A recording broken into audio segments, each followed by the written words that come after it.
নমস্কার, আমার নাম স্নেহাশিস গোস্বামী। অনেক পজিটিভ এনার্জি নিয়ে ভিডিওটি বানাতে বসেছি। জানি না শেষ পর্যন্ত ভিডিওটি বানাতে পারবো কি পারবো না, আদৌ পোস্ট করতে পারবো কি পারবো না, বা কবেই পোস্ট করতে পারবো এই সমস্ত কিচ্ছু জানি না, তবুও ভিডিওটি বানাতে বসেছি। আমার home town Cooch Behar, West Bengal, India. আমি রিসেন্টলি গ্র্যাজুয়েশন কমপ্লিট করেছি ইংলিশ অনার্স নিয়ে। বর্তমানে গভর্নমেন্ট জবের প্রিপারেশন করছি। আমি রিসেন্টলি পুরী ঘুরে আসি কিছুদিন আগে বাবার সঙ্গে। দিনটা ছিল 21শে মার্চ। এক্স্যাক্ট দিনটা মনে আছে কারণ সেই দিনটায় আমরা সকালে বেরিয়েছিলাম পুরীর সাইট সিইং করতে। চন্দ্রভাগা বিচ থেকে ট্যুরটা শুরু হয়েছিল এবং আমাদের ট্যুরটা সম্পন্ন হয়েছিল নন্দনকানন ন্যাশনাল পার্ক দেখার শেষ দিয়ে। সন্ধ্যাবেলা যখন হোটেল রুমে ফিরে আসি তখন খুবই ক্লান্ত ছিলাম এবং তারপরে হোটেলে খাওয়া দাওয়া সেরে যখন বিছানায় ঘুমাতে যাই তখন আমার ঠিকঠাক ঘুমটা আসে না। আমি প্রতি বছরই আমার সঙ্গে কিছু বই নিয়ে যাই যখন ভ্রমণে বেরোই। এই বছরও আমার সঙ্গে একটা বই ছিল, অনুজ ধরের লেখা নেতাজি ফিরেছিলেন। আমি বইটা পড়ি ঘুম না আসার কারণে। বইটা ভালো লাগে এবং তারপরে অনেকক্ষণ সময় কেটে যায় এবং আমার ঘুম পায় না। আমি একটা সানডে সাসপেন্স চালিয়ে মোবাইলে শুয়ে পড়ি। সানডে সাসপেন্সটা ছিল অরিত্রী চ্যাটার্জির দৃষ্টি এবং সেই সানডে সাসপেন্সটা কমপ্লিট হয়ে যায়, তবুও আমার ঘুম আসে না।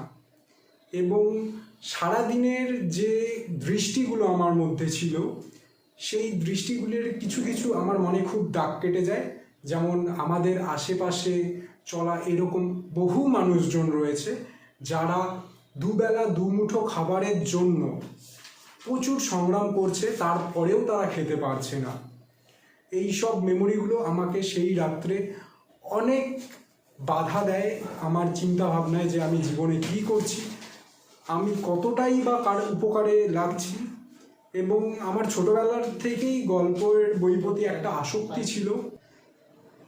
সেই রাতে মনকে বারবার মনে করিয়ে দিচ্ছিল ক্লাস 11-এ পড়া একটা গল্পটি ছিল মানিক বন্দ্যোপাধ্যায়ের লেখা কে বাঁচায় কে বাঁচে।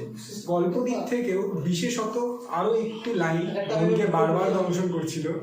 যে লাইনটি ছিল যে আমি বেঁচে থাকতে একটি লোক না খেতে পেয়ে মরে গেল, এর পাপের প্রায়শ্চিত্ত কি। তখনই ঠিক করে নিই যে ভবিষ্যতে কি করব, মানে আমার নেক্সট প্ল্যানটা কি হবে। আমি এই বছরই 1 জানুয়ারি থেকে একটা চ্যালেঞ্জ নিই নিজের প্রতি যে বছরে 365 দিনে, এটা যেহেতু 2024 চলছে, আমি 24টি বই পড়া কমপ্লিট করব। এবং এরপরে মনকে জাগিয়ে বলি যে 365 দিনে আমি পারলে প্রতিদিন একজন ব্যক্তিকে আমার নিজের সাধ্যমতো চেষ্টা করে আমি খাওয়াবো। কিন্তু 365 দিন মোটেও ইজি একটা প্রসেস নয়, এটা একটা অনেক লেন্দি প্রসেস। এই প্রসেসের জন্য অনেক টাকার প্রয়োজন। যেহেতু আমি মধ্যবিত্ত ফ্যামিলি থেকে বিলং করি, তাই আমার বা আমার পরিবারের কারোরই সম্ভব নয় যে 365 দিন একটানা এইরকম একটা কাজ চালিয়ে যাওয়া। এবং এই বিষয়টা নিয়ে আমি আমার বন্ধুদেরকেও অনেকটা জানাই, তারাও হেল্প করে। তারাও বলে যে আমাকে একটা চ্যালেঞ্জ নিতে এবং আমি যেন এই খাওয়ার ভিডিওগুলো করে সোশ্যাল মিডিয়ার প্ল্যাটফর্মে ছাড়ি। এবং সোশ্যাল মিডিয়া প্ল্যাটফর্মে এমন বহু মানুষ রয়েছেন যারা এই সব কাজকে খুব পছন্দ করেন বা যারা চেষ্টাও করেন যে তারাও যেন কোনো এইরকম ব্যক্তিদেরকে হেল্প করতে পারেন, কিন্তু সকলের এই ব্যস্ততম জীবনে সময় হয়ে ওঠে না। তাই আমি চাইবো যে যদি আপনারা এইরকম দর্শক থেকে থাকেন যারা আমাদের মাধ্যমে আমাদেরকে মধ্যমভাবে ব্যবহার করে এই সব লোককে কিছু উপকার করতে পারেন বা আপনার দ্বারা উপকৃত হয়ে তারা যদি দুবেলা দুমুঠো খেতে পায়, তাহলে আমার এই জার্নিটা সার্থক হবে আপনাদের মাধ্যমে।